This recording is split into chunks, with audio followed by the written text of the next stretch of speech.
Tuto numéro 13, reconnaître les plantes sauvages comestibles avec aujourd'hui le sumac vinaigrier. Donc voici un sumac vinaigrier, donc c'est un arbuste, il peut être un peu plus grand qu'ici, ici c'est un petit spécimen. Alors comment on va le reconnaître? Eh bien il va avoir des feuilles composées, donc vous voyez composées de pas mal de folioles, dont une terminale au bout, donc on dit qu'elles sont imparipennées. Elles vont, pour ne pas le confondre avec le robinier faux acacia, qui lui d'ailleurs a des épines au passage quand il est jeune, les folioles vont être pointues, vous voyez, c'est-à-dire qu'on a un apex, ce qu'on appelle un apex au bout, donc elles vont être pointues contrairement au robinier. Et on a ici l'inflorescence qui est verte quand elle est en fleurs et qui là est devenue rouge. Ça, quand ça devient rouge comme ça, c'est qu'on est au stade des fruits et c'est là que ça va nous intéresser. On a vraiment plein de petites graines avec une sorte de coque rouge poudreuse et c'est à ce stade qu'on va pouvoir les récolter. Donc qu'est-ce qu'on va pouvoir faire avec ces infrutescences quand elles sont bien rouges comme ça en fin d'été? Alors normalement c'est fin d'été, là c'est un peu plus tôt puisqu'il a fait très chaud cet été.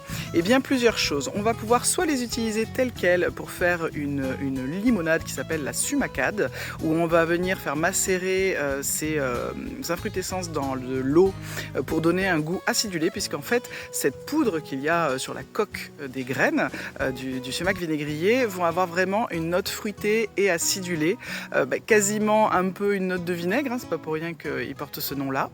Et on va pouvoir sinon faire sécher directement ces infrutescences rouges qu'on va donc sécher à l'abri de la lumière, et une fois que ça sera bien sec, on va facilement pouvoir séparer la petite peau et la poudre du reste des graines. On va tamiser et on va récupérer cette poudre qui est en fait une épice et qui est une épice qui est très utilisée dans les pays méditerranéens puisque c'est une des épices principales du za'atar tout simplement.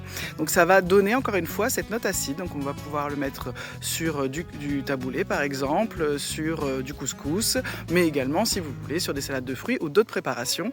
Ça peut vraiment pepser une recette, donc c'est très intéressant et c'est une plante qui aujourd'hui s'est naturalisée en France. Elle a une cousine toxique mais en réalité qui ne pousse pas ici, donc pas d'inquiétude. Voilà, j'espère que vous en savez plus aujourd'hui et que vous aurez l'occasion de l'utiliser. Je vous dis à bientôt pour d'autres infos. Bye bye!